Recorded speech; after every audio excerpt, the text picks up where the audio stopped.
DT news live 24 ખબર તમે ચાહો.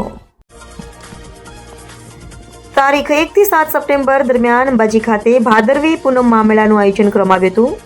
મા અંબાની કૃપાથી મેળો સુખરૂપ સંપન્ન થતા આજે વિવિધ વિભાગોએ મા અંબાની ધજા ચડાવી આશીર્વાદ મેળવ્યા હતા.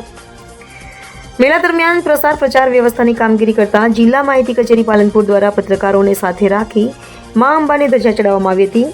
જિલ્લા માહિતી કચેરી પાલનપુર દ્વારા અંબાજી ભાદરવી પૂનમના મેળામાં રાઉન્ડ ધ ક્લોક કામગીરી કરતા જિલ્લા માહિતી કચેરીના સ્ટાફ અને અંબાજી કવરેજ માટે આવતા ગુજરાતના જિલ્લાના પત્રકારો અને અંબાજીના પત્રકારો સાથે સંકલન કરી મેળાના પ્રસાર પ્રચારની સુદૃઢ વ્યવસ્થા કરવામાં આવી હતી. મા અંબાના અવસરને વિવિધ માધ્યમો થકી ખૂણે ખૂણે પહોંચાડતા મીડિયાકર્મીઓ પણ ધજા ચડાવવાના પ્રસંગમાં સહભાગી બની ધન્ય બન્યા હતા.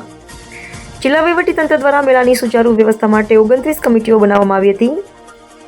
જિલ્લા માહિતી કચેરીના નાયબ માહિતી નિયામક શ્રી કુલદીપ પરમારની અધ્યક્ષતામાં કચેરીના તમામ સ્ટાફ તથા પ્રિન્ટ અને ઇલેક્ટ્રોનિક્સ મીડિયાના પત્રકારો સાથે અંબાજી VIP પ્લાઝાથી અંબાજી મંદિર સુધી પદયાત્રા યોજી હતી. ઉલ્લેખનીય છે કે જિલ્લા માહિતી કચેરી દ્વારા પ્રચારથી સેવા પ્રસાર થકી વિશ્વાસ અને પ્રતિબદ્ધતાથી તંત્ર સાથે સંકલન કરી પ્રી પબ્લિસિટી અને મેળા દરમિયાન પડે પડની માહિતીનો હકારાત્મક પ્રસાર પ્રચારની રાઉન્ડ ધ ક્લોક સેવાઓ આપી હતી. આ ધ્વજારોહણ કાર્યક્રમમાં પ્રાદેશિક માહિતી કચેરી અમદાવાદના નાયબ માહિતી નિયામક શ્રી હિમાંશુભાઈ ઉપાધ્યાય, વરિષ્ઠ પત્રકાર શ્રી રોનક પટેલ, માહિતી કચેરી પાલનપુર અને પાટણનો સ્ટાફ સહિત બનાસકાંઠા જિલ્લાના વર્તમાનપત્રો અને ઇલેક્ટ્રોનિક મીડિયાના પ્રતિનિધિઓ તેમજ અંબાજીના સ્થાનિક પત્રકાર મિત્રોની વિશેષ ઉપસ્થિતિ રહી હતી.